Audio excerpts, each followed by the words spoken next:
ಎಷ್ಟು ಕೆಟ್ಟು ಲೋಫರ್ ಜನಗಳಿರ್ತಾರೆ ಅಂದರೆ, ಇಲ್ಲೊಂದು ನಾಯಿ ರೋಡ್ ಸೈಡಲ್ಲಿ ನಡ್ಕೊಂಡು ಹೋಗ್ತಾ ಇದೆ ನೋಡಿ, ಅದಕ್ಕೆ ವಯಸ್ಸಾಯಿತು ಅನ್ನೋ ಕಾರಣಕ್ಕೆ ಯಾವನೋ ಲೋಫರ್ ನನ್ನ ಮಗ ಕಾರಲ್ಲಿ ತಂದು ಬಿಟ್ಟು ಹೋಗ್ಬಿಟ್ಟಿದ್ದಾನೆ. ಪಾಪ ಎಷ್ಟು ದೂರದಿಂದ ನಡ್ಕೊಂಬಂದಿದೆಯೋ ಗೊತ್ತಿಲ್ಲ, ಆ ರೋಡಲ್ಲಿ ಮೇನ್ ರೋಡಲ್ಲಿ ನಡ್ಕೊಂಬರ್ತಿತ್ತು. ಆ ನಾಯಿ ಪಾಪ ತುಂಬ ಡಿಪ್ರೆಷನ್ಗೆ ಹೋಗ್ಬಿಟ್ಟಿದೆ. ಅದನ್ನ ಕರೆದ್ರು ಕೂಗಿದ್ರು ತಿರುಗಿ ನೋಡ್ತಾ ಇಲ್ಲ, ಮನುಷ್ಯರ ಮೇಲೆ ನಂಬಿಕೆನೇ ಕಳ್ಕೊಂಡ್ಬಿಟ್ಟಿದೆ. ಜಸ್ಟ್ ಇನ್ನೇನು ಅದು ಹತ್ರ ಹೋಗ್ಬೇಕು ಅನ್ನೋಷ್ಟೊಳಗೆ ಯಾವಳ ಒಬ್ಳು ಕಾರಲ್ಲಿ ಬಂದ್ಬಿಟ್ಟು ಅದ್ರ ಕಾಲ್ ಮೇಲೆ ಹತ್ತಿಸ್ಕೊಂಡು ಹೋಗ್ಬಿಟ್ಲು. ತಿರುಗು ನೋಡ್ದಂಗೆ ಹೋಗ್ತಾ ಇದ್ದಾಳೆ ನೋಡಿ. ಅವಳಿಗೆ ಮತ್ತೆ ಈ ನಾಯಿನ ತಂದು ಬಿಟ್ನಲ್ಲ, ಇಬ್ರಿಗೂ ಈ ನಾಯಿ ಕಣ್ಣೀರು ತಟ್ಟದೆ ಬಿಡೋದಿಲ್ಲ, ಶಾಪ. ಪಾಪ ಒಳ್ಳೆ ಜನಗಳು ಬಂದರು, ಹತ್ರಕ್ಕೆ ಬಿಸ್ಕೆಟ್ ಹಾಕಿದ್ರು, ತಿಂತು, ನೀರು ಕುಡಿತು. ಹಂಗೆ ರೆಸ್ಕ್ಯೂ ಸೆಂಟರ್ ಅವ್ರಿಗೆ ಕಾಲ್ ಮಾಡಿದ್ವಿ. ಒಬ್ಬರು ಯಾರೋ ಇಮಿಡಿಯೇಟಾಗಿ ಬಂದರು. ತುಂಬ ಜನ ರೆಸ್ಪಾಂಡ್ ಮಾಡಲಿಲ್ಲ ರೆಸ್ಕ್ಯೂ ಸೆಂಟರ್ ಅವರು. ತುಂಬ ಜನ ಇದ್ದಾರೆ ಬೆಂಗಳೂರಲ್ಲಿ. ಇವ್ರು ಯಾರೋ ದೇವ್ರು ಬಂದಂಗೆ ಬಂದರು, ಸ್ಪಾಟಿಗೆ ಬಂದ್ಬಿಟ್ಟು ಇಮಿಡಿಯೇಟಾಗಿ ಆಂಬುಲೆನ್ಸಲ್ಲಿ ತಗೊಂಡೋದ್ರು.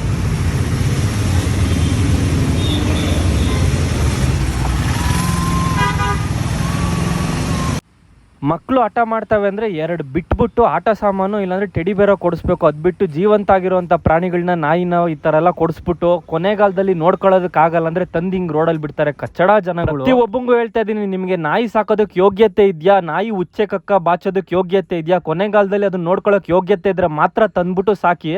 ಇಲ್ಲ ಅಂದರೆ ನಿಮ್ಮ ಯೋಗ್ಯತೆಗೆ ಫಸ್ಟು ಬೀದಿ ನಾಯಿ, ನಿಮ್ಮ ಮನೆ ಸುತ್ತಮುತ್ತ ಇರೋಂಥ ಬೀದಿ ನಾಯಿಗಳಿಗೆ ಅನ್ನ ಹಾಕಿ ಸಾಕು ನೀವು.